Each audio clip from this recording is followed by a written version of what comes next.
Freedom is not free. Don't subscribe. Syndicate.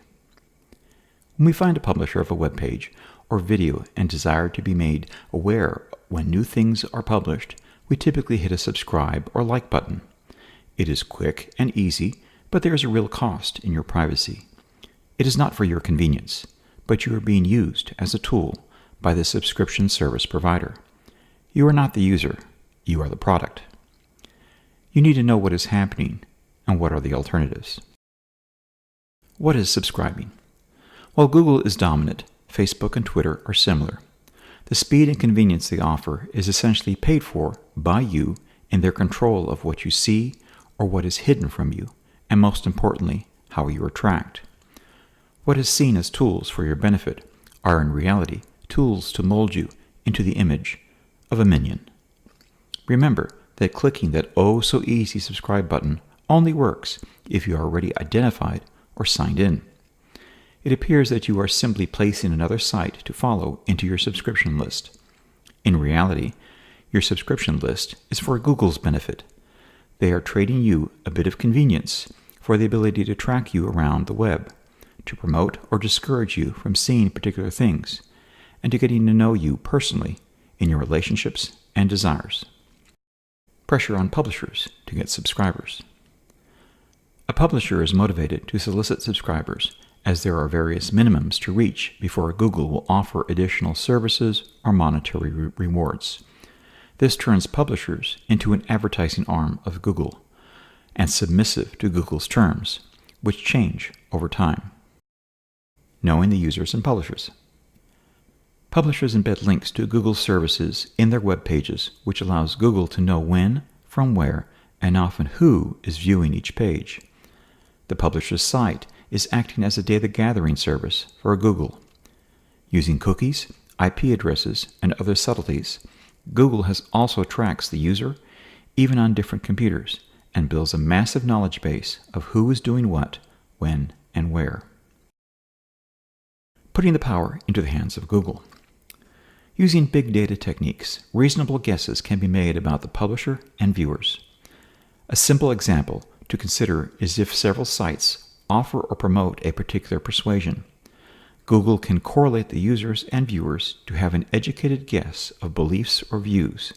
With that knowledge comes significant power. What is syndication? To address the desire to know when new things are published, in the late 1990s, RSS, or Really Simple Syndication, was developed. It was further refined in the early 2000s.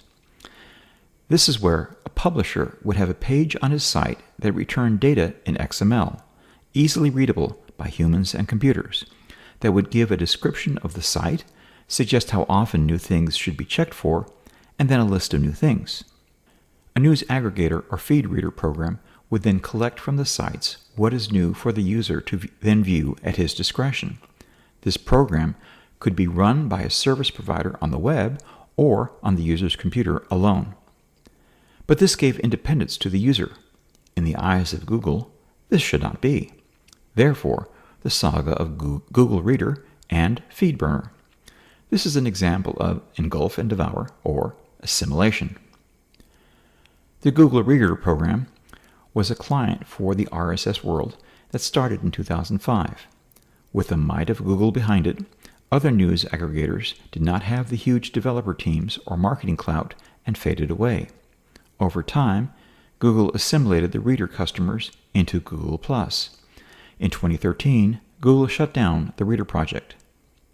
There has been a rebirth of independent news aggregators, but how many know they exist? To capture the other side of the market, Google bought FeedBurner in 2007 for $100 million to allow sites to use their software and services for free.